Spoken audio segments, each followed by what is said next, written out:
Right. I'll just read out the question from Anup. Hi, Ajin. What is your take on GitHub's focus on security? Where do you think a security tool can be aptly placed in the dev lifecycle for maximum usage and results? Um, that's an interesting question. So, I would say that over the last few years, both GitHub and GitLab are doing tremendous job to help application security programs. So they have like a lot of inbuilt security integrations and alerting mechanisms that are very easy and seamless to integrate with in the build pipeline. Anyone with a GitHub or GitLab account can set that up without a lot of effort, which is great.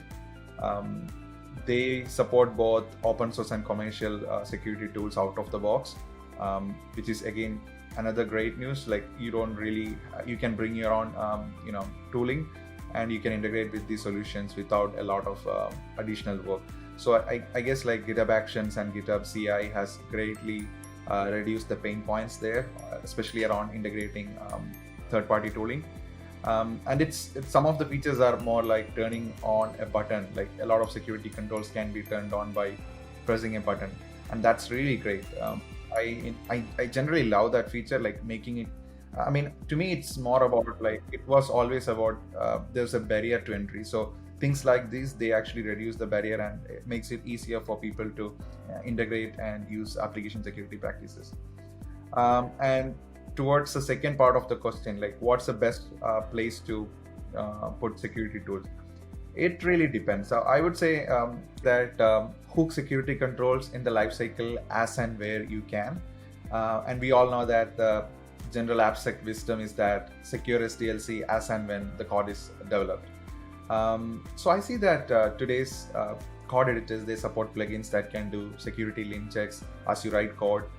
There are pre-commit hooks that can prevent developers from accidentally committing secrets, and then there is software composition analysis hooks to identify vulnerabilities and dependencies, or to identify any conflicting licenses. And you have like your standard set of pipelines in CI to integrate with SaaS, DAST, or IAS tooling.